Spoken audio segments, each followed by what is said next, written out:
mentioned safety, right? You can walk outside. There's many times when I was up in Toowoomba where I'd walk outside, open my door, walk outside, walk past my car that's parked on the street. It's like, wow, that's crazy. And walk down to the gas station, to the server, and grab a tub of ice cream, and then walk back home at 10 o'clock at night. It's just crazy. It's the small things in life that you just can't have access to, unfortunately, back home in South Africa. But yeah, it's just that's, I mean, people here, they're happy, they're joking all the time. When you go out, there are more people on the streets driving their cars on the weekend than what there are during the week, for example. It's like people are living, people are out, they're about, they're having fun, they're just living. I'm Dr. Shamini Tablanche, ex-corporate and academical, turned CEO and board member of several companies and mother of 4 little extraordinary kids. But it wasn't that long ago that I lacked the confidence, the know-how, and the time to focus on designing and really going after the life that I so wanted to live. A life of freedom, of fairness, and of being fair dinkum to who I really was and what I wanted to get out of this fleeting time that we have on Mother Earth. Fast forward to many lessons learned and moving halfway around the world to the most amazing country, you'll see the life that I now live. One that gives me more safety and freedom than I ever thought would be possible, and that really only existed as a daydream while I was living in South Africa. I created Shamini TV to give you true spot advice on how you can also live a life in this amazing country, and so that you can see how another couple like us now live in Australia with 4 little kids hearing down under. And I'll be providing you with step-by-step strategies so that you can make your Aussie dream a reality too. If you're a keen future Aussie who's looking to create a life that excites you and offers you safety, freedom, and opportunity, you have come to the right place, my friend. Welcome aboard.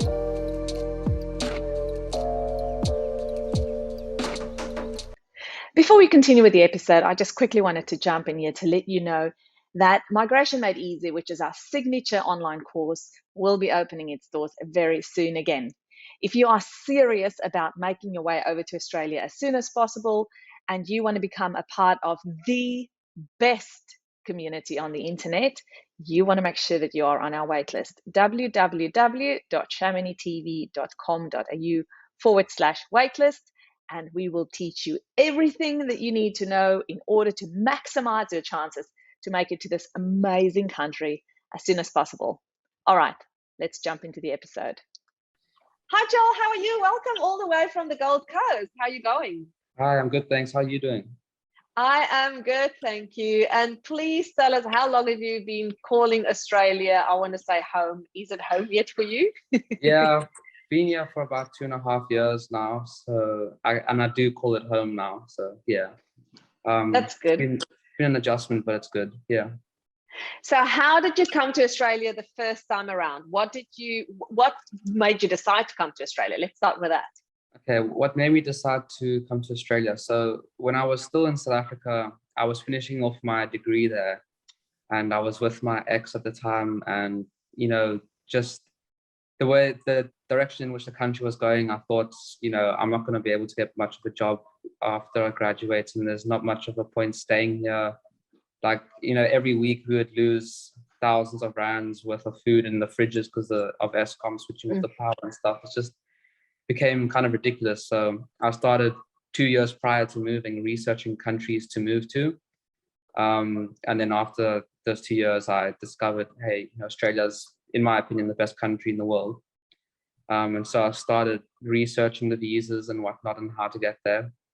And I'm very fortunate in that I have European citizenship. So I came across on the work and holiday visa for about a year. And then that was just before COVID hit. So 2 weeks before COVID hit, I came in, and then it was 6 months of quarantine. So it was really tough. There was no jobs around, as you can imagine. There was nothing that I could do. And I came across with my ex at the time, my partner. And then eventually things started to get better in terms of COVID. And then I was able to find my first job here in Australia. On a work and holiday visa, you have to have a job on like a farm, basically. And the first employer who took me in, he was also South African. He was the only person who gave me a chance. So I got very lucky working on a chicken farm there for 6 months, which is as long as the visa would allow you to. And then Where I was saved that? up. That was in Gatton, around Gatton area. Okay. Yeah, so I was living in Toowoomba at the time. That's where I Right. moved first, yeah. So I was there for 6 months on the chicken farm, about a year and a half in Toowoomba. And then I saved up to study this course that I'm studying now at TAFE. And then I transitioned onto the student visa, and that's been a year and a half now. And my course finishes in November this year, and the visa finishes next year, March. So that's basically a quick rundown of the story and why I decided to move across here. So what are you studying at the moment? Oh, it's Certificate 3 in Heavy Diesel Commercial Mechanical Technology. It's like a long, yeah. But what will it let you do essentially once you graduated? Yeah, I'll be a diesel mechanic, basically. That's the, I tell people I'm a diesel mechanic and they're, oh, what are you studying? And so I explain it to them, the full name. I'm just like, it's just a long name. And are you working as well now? Yeah, go for it. Are you working as well, or are you just studying full time? Yeah, so I am working also. I got very fortunate in that the lady who took me in, who's also South African, that I'll stay with her after me and my ex, we split up. And then she took me in here on the Gold Coast, and she is in the software industry, and then she saw that I had a potential there. So I started working full time with her and the company that she works with. And I'm very lucky because the student visa, you aren't allowed to work more than 20 hours, except if you are in holiday times. Aside from that, in February or something like that this year, the government released a statement stating that people on the student visa, they can work unlimited hours until they change it. And they said they'd review it in April. They have still not reviewed it. So all students currently, we still have access to work as much as we want, as long as we maintain our course requirements. So we were all very lucky in the sense that we can work full-time hours and, still study too. Yeah. Absolutely. And so you are working full-time? Yeah, I am. Good. That helps for the wallet, doesn't it? It does help a lot, yes. Okay, so you're intending, I'm assuming, to apply for diesel mechanic once you've graduated. Is that right? To stay in Australia? Yeah. So what I wanted to do, which has recently changed, because I'll explain it in a bit. But what I was going to do is you go on a graduate visa, and after the graduate visa, you get your points up by working in the country for at least a year or so. You get another 5 points, and then your English tests and all that stuff. On your graduate visa, you get 18 months. It has a 2-year processing time, so you basically have 3-4 years that you can stay in the country on that visa. You work 1,642 hours or something like that, and then you can get certified by your, it would be tradies, like certification. Each industry has their own vet assess type of thing. Mm-hmm. So we'll get certified as a licensed tradie, as a heavy diesel mechanic, and then after you've done that, then you apply for your 189 or your 190 or your 482 or your new regional visa that has come out now. So you can, choose whatever you want. But yeah, the next visa would be the graduate visa. Then after that, you choose, whatever residency visa you'd want. And that was what I wanted to do. But I have a hobby in that I grow plants, like these specialized carnivorous plants, and I run a YouTube channel about it too. And I'm sure many people know getting plants into Australia is very, very difficult. It's like impossible. And I didn't really realize how difficult it would be. I knew it was difficult. So I knew there's going to be a lot of hoops to jump through and whatnot. But it's just become to the point where it's impossible to kind of bring them in. So I'm kind of have to look at other options in terms of countries, because I believe that the plants are like my passion. They're my purpose in life. So I have to kind of chase that, So please tell us about that. What kind of plants are these? So there are carnivorous plants like Venus flytraps, sundews, nepenthes, which are like pitcher plants. There's a whole bunch of different types. They're just like, they eat insects, and I've been captivated by them since I was about 12 years old. So it's been a long time, but yeah, getting any plants into Australia is just so difficult. And if I want to pursue my passion, unfortunately, I wish I could stay and do it here, but I'm unable to bring them into the country. So I'm looking at other countries to move to with my current partner now. Yeah. But would you wait until you get permanent residency potentially? See, that's the question of which I have not decided yet. So the industry in which I'm working, which is the software development industry, it allows me to travel anywhere. And by doing this course, I've realized that I don't want to be a diesel mechanic. So it's just my own personal things, right? But I could apply directly straight after the course for the 189 or the 190. I could do that immediately. The migration agents that I go through suggest to do your 4-year, your 4-year graduate visa and then your 189. But the thing is, for myself personally, do I want to spend another 4 years knowing that I'm going to be living temporarily before I make the decision on a country to move to and stay at? So that's just my own personal thing. Can I spend another 4 years living like not permanently? Would the government then change their minds in another 4 years' time? At the end of the day, they're still not going to be able to bring the plants into the country for myself. So it all becomes a difficult type of question that I have not fully decided yet. I still have a bit of time. And aside from that, I have the option to go to England to stay with my mother there because she is a resident there and I have residency there, which I need to live then activated. So, you have to weigh out what you do and don't want to do. And I haven't weighed it all out completely yet. So it's a tough decision, but I'm grateful to have that type of decision, That's right. Yeah. Yes. At least you have that decision. Exactly. I'm very can choose to make it. How old are you, Joel? I recently turned 23. Okay, so the world is at your shoes. The world is your 24. oyster. 24. Sorry. Same idea. But you've got great, time to choose and what you want to do and how you want to move about. Just another thing, have you considered applying in the software industry, because we need lots of software people as well, as you would know now? Yeah. So I have thought about it. However, the thing is, so my degree that I've studied is in science. So it's in biology. It's a biological sciences degree.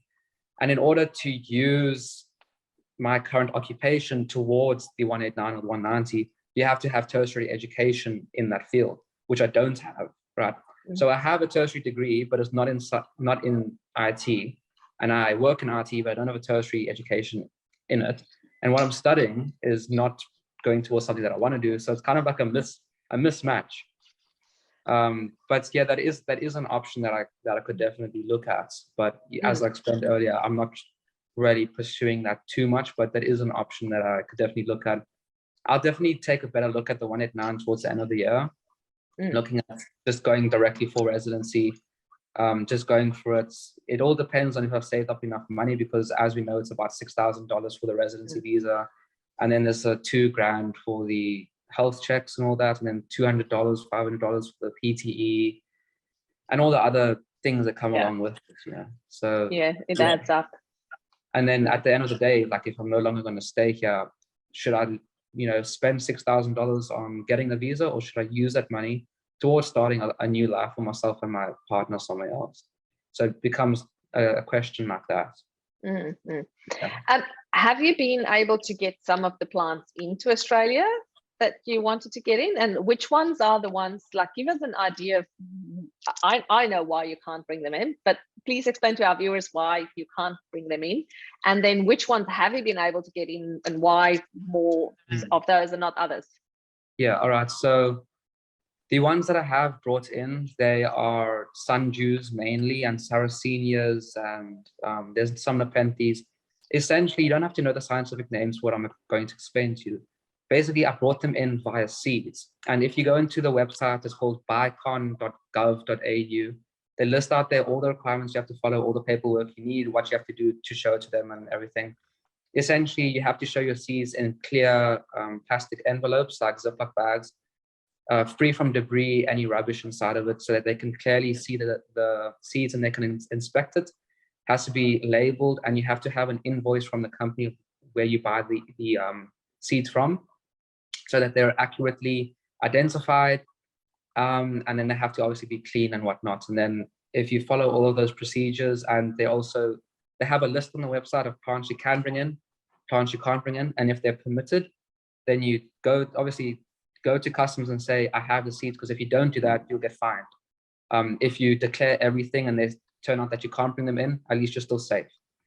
However, obviously everything was all fine. I took it to the guy at customs and he was like, you've done a better job than what I would have ever done with these seeds. Like, well done. So I bought Did you those bring seeds them in. on you in Yeah, person? They were in my backpack, yeah. So I brought them in. I also have like a greenhouse, humidifiers and heaters and stuff, you know. So I cleaned them all down, but they never even checked them. Surprisingly, I was like, you know, they were full of algae and dirt and stuff. So I said to him, do you want to check it out? He's like, no, that's fine. I was like, oh, okay. But he checked out the seeds and obviously they all came out fine. So I brought those in and that was all good. Sprinkled them on soil like you do, like special soil for the plants and whatnot. And they're all growing now. They've all grown up, and and I've made a small business out of it. But I was living in Toowoomba, the climate was way better, so they were growing there. But since I moved to the Gold Coast, it's more subtropical, which my plants are temperate, so they don't do very well. And the reason as to why you can't bring plants or, you know, living matter into Australia is because they have very strict biosecurity laws and concerns. If you were to bring a pest into Australia, it could literally decimate the entire forestry and agriculture industry. For example, cane toads, this was something that we learned in university. Cane toads, they introduced, I think, 11 species or 11 individuals. 8 of them died, and then 3 or so of the cane toads reproduced, and they created all of the cane toads that we now have in Australia. And, you know, they're everywhere. There's thousands of them. They're encroaching everywhere. And the reason why they brought them in.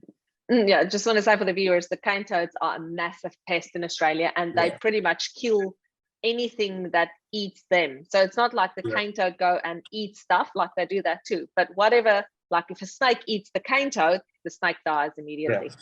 They're very poisonous. And the reason why they brought them in was because they had cane grubs or cane insects, but they called them cane bugs or whatever, and they were eating all the sugar canes and stuff. However, those bugs are native to north of us, the islands. I think could be very wrong with this. It was a couple of years ago when I did my degree, and the cane toads are from South America, and they thought, oh, cane toads, cane bugs, they'll eat each other. No, so they brought them in. Cane toads don't eat the bugs. The bugs continue destroying the cane, and then we call it in science biotic release, where there's an individual which has no predator. They have no natural predators in Australia, and they just went prolific, and they've destroyed, you know, thousands and millions of dollars worth of damages in the country. And that's why they're so like secure with their biosecurity. If you're bringing in pests on a plant, it could destroy all of their stuff. You bring like an animal that can reproduce very easily, like a spider that's on your back or something, or a fly, or like, you know, the smallest of things. It could come in and just destroy the economy of the country. And it's the same with the pests and the plants, or plants themselves can be weeds and they can outcompete all the native plants. So it does become pretty dangerous, and that's why they have such strict laws, which is fair. You know, they have to have it. It just makes hobbyists like us struggle a bit more to get the plants. But hey, it's like, you know, every place has the good and the difficult. So you have to weigh them all out and make a decision based off of what's best for yourself. That's right. Yeah. And luckily for you, you have that choice. You can decide that where you want to go. And tell me a little bit about, once you've managed to grow the plants, what do you do with them then? Are you able to sell them off? Are you allowed to make a living, or, you know, have a business with that? So, yeah, definitely. I grew them all up, and then I put them into small pots, and through my YouTube channel, my Instagram and Facebook and whatnot, I sell them to any hobbyists within the country.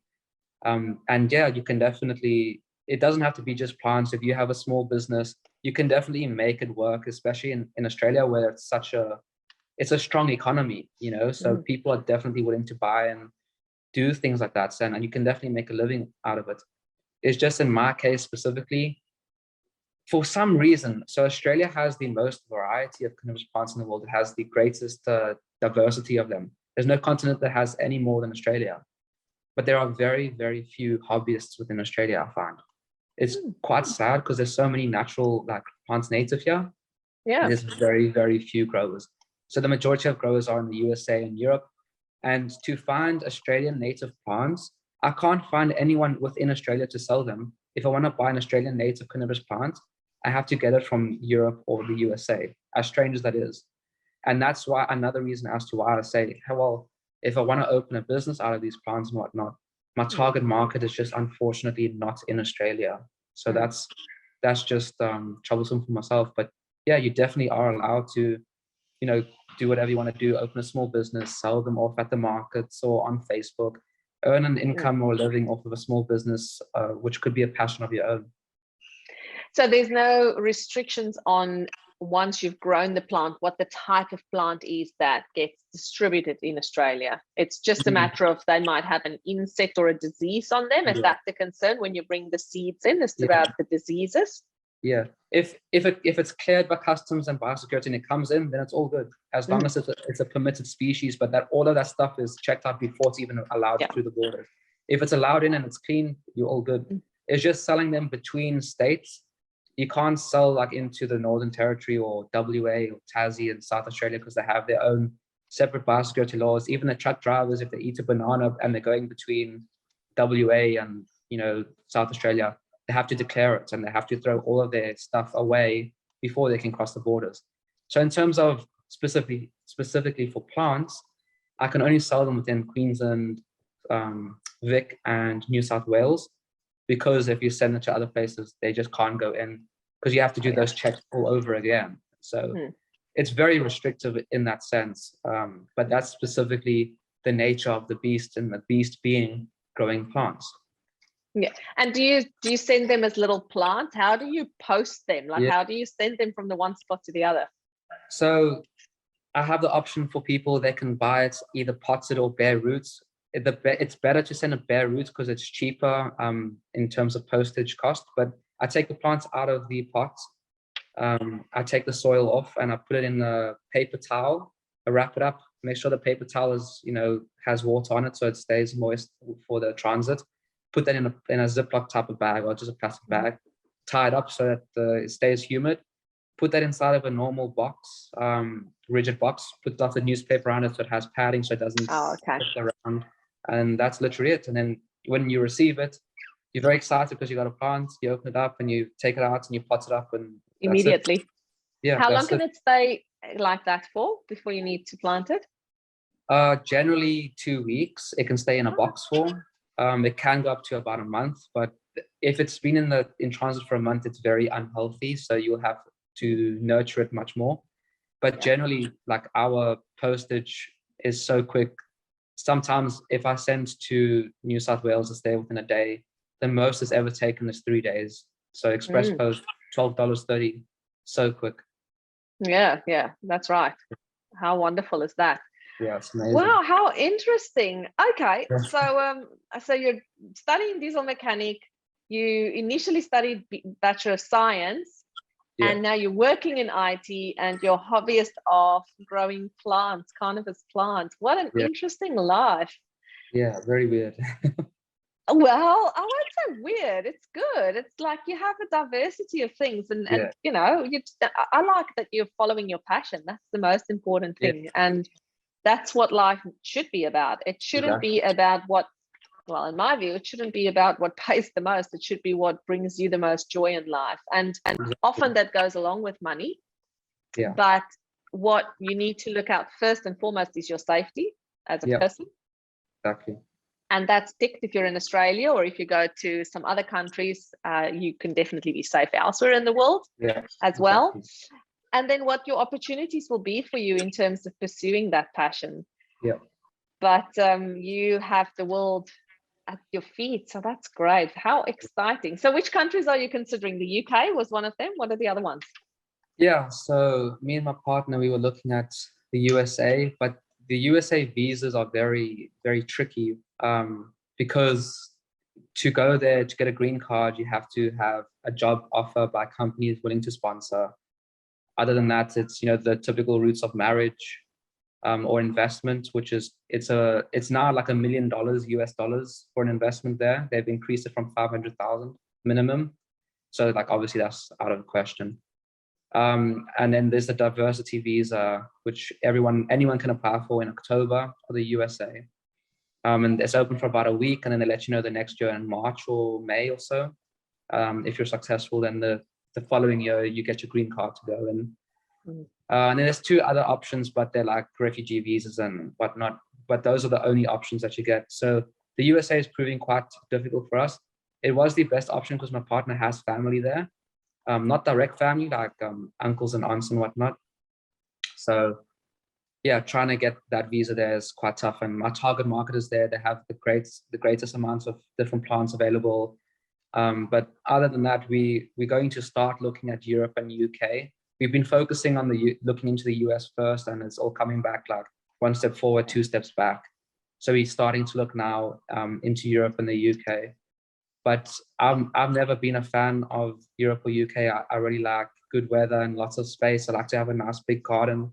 But the weather there is not the best, and the properties are very small and confined. There's so many people in such little space that it's very densely populated. So yeah, it's something that I'm going to have to look at a little bit more. Only recently started looking at that, but I guess the places where I would look at in Europe would be Portugal, probably only because I'm Portuguese, and because I know that it's out of all the countries in the world, the country that has the first world country in the whole world that has the cheapest living, what is the word? Cost of living is Portugal. Yep. So if you want to go to a first world country that has the cheapest cost of living, it's Portugal. And it has many, many happy expats there. It's one of the happiest rates of expats in the world. Cheap to live there. Amazing weather, good beaches, and if you get the EU passport, you can go travel Europe, which for me is not much of a thing. I'm not really into historical architecture type of stuff, culture. I'm not really into that type of stuff, but some people love it, For me, it's like, it's cool, but not. It doesn't interest me that much. But yeah, I'll be looking at Portugal mainly for the weather, for the plants. Other than that, Spain maybe, Italy maybe, but if I want to be living anywhere out of that belt of Mediterranean countries, it would be Portugal because I'm a citizen and because of the cost of living. Other than that, definitely looking at the UK too, because my partner, she is also British. So she is Australian and British. So going there would be easy for her, be easy for me because I have the residency there.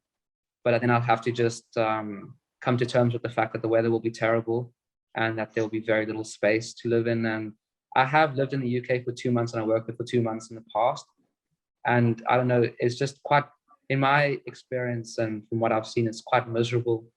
The people aren't the happiest. It's all like very much of a rat race there. And for me, like that weighs down on you mentally, constantly being around people that are always grumpy and sad and upset and stressed out, and the weather's terrible. Yeah. And it just feels like there's no like real freedom outside of a corporate life, For me, that's like, oh man, I want to go outside. I want to go to the beach. I want to feel the sunshine on my skin. I want to walk outside and see my plants, So I'll have to come to terms with that and try and find or make my own heaven in a place that's otherwise not exactly what I want. But I'm not complaining in any way. If it wasn't for your plants and that hobby, would you have stayed in Australia? Oh, definitely. Yeah, definitely. What's the best thing for you about living in Australia? There's so many things. So before leaving South Africa, as many of us know, there are many pushing factors, which I won't go into because we all know that the same pushing factors. The pulling factors, I can list some pulling factors. I knew coming from South Africa to Australia, the first thing I'd have to do is work. What type of work would I do? Minimum wage work, right? The first thing I do, they don't care what you have been doing, what you are, what you aren't. They don't care. You're going to start at the bottom again, and that's fine. And the reason why I chose Australia is because they have the highest minimum wage in the world. It doesn't matter what you're doing. you're going to get $25, $23.42 an hour with super, and they do your tax afterwards as well. You're getting about $20 an hour after tax and super. Highest minimum wage in the world. You can't beat that, right? Everyone says, oh, the cost of living in Australia, it's insane, etc. Okay, yes, in the past 2 years, it has definitely increased.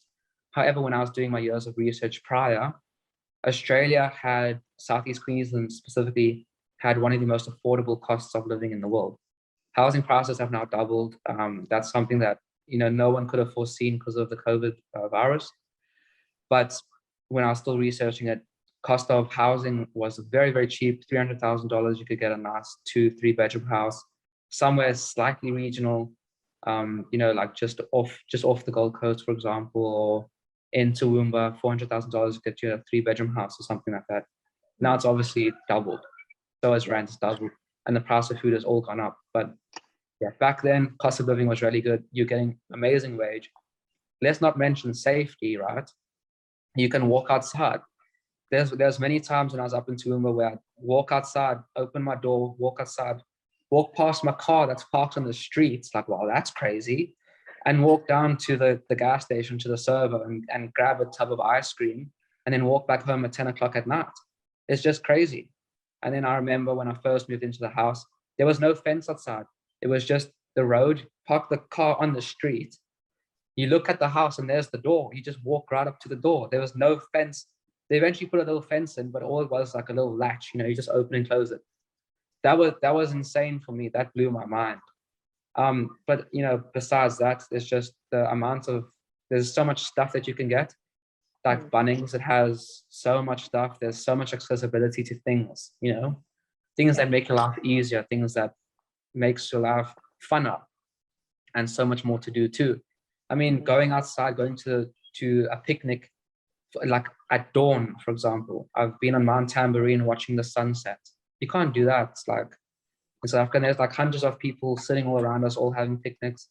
What sunrise, sunset, beach, at the beach, any beach. Just go. You can go alone. You can make a fire on the beach. Like it's the small things in life that you just can't have access to, unfortunately, back home in South Africa.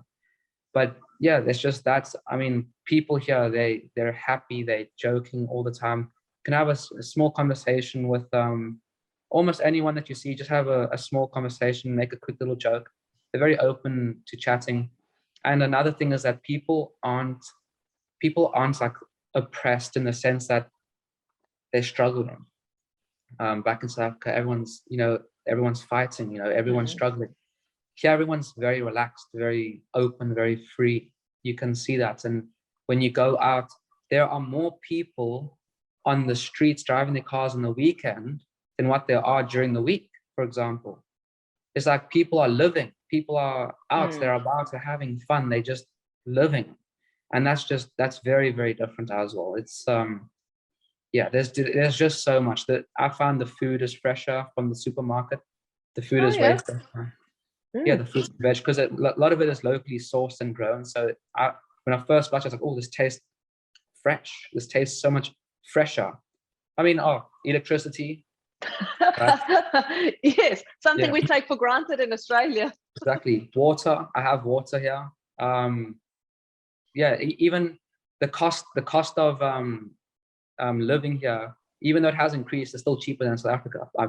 Fuel's insane here currently, but it's still cheaper than South Africa. Food here is still cheaper. Getting a car is way cheaper. Insurance is cheaper. It's just so many things to look into. However, you have to be earning the Australian dollar. I can't say that, but that's why you come to Australia and you work your minimum wage job. You'll be earning a living wage, best wage in the world. There's so many. If you want a job, you'll find a job in Australia. There's a lot of jobs. Yeah, exactly. If you are willing to work on a chicken farm like I did, you can find a job. Just be careful that you don't get. There are like scammers out there, like there's a lot of like the Asian countries where they like scamming you. They say you're going to go to a farm and you work and they never pay you and stuff. I'm fortunate in which I got educated on that before it happened. But there's many people who came on a work and holiday visa, and unfortunately they did get scammed out of pay, because they were promised given false hope by these scammers. But yeah, that's not the majority of the country. That's just in the small agricultural industry with backpackers and whatnot. But yeah, if you want to work, make sure that's all legit, and there is fair work, there's fair trade, all of these government things that that's keep you safe and look after you, and it's just safety in many more aspects than just your physical safety. It's just insane. It's been amazing to hear your story. Thanks so much for sharing, and we'll definitely have your link below this video on how people can get in touch with you and learn more about all these fabulous plants. I'm definitely going to be looking out for it, and maybe get one on my desk here that I can see the fly for. Yeah. Very interesting. Thanks, Joel, and good luck with finding the place that's going to be the best for you in terms of looking after your hobby and working out that process. But I'm just so excited for you because you've got so many options, and well done on being courageous and going outside of your comfort zone in South Africa to go and dig for or design and just develop that perfect life that will live you, take you into your later years as well. And I think you're very open-minded in how you are approaching things. You're doing it really methodically. And so you know what the pros are and the cons are. And so I just see a really bright future for you. Thanks for sharing your story with us. Thank you very much. It's a pleasure. Take care. You too. Goodbye. Thanks for watching today's episode. I really hope that you enjoyed it. If you want to find your dream life faster and land your Aussie job sooner, Migration Made Easy, our signature online course, is the place to be for you.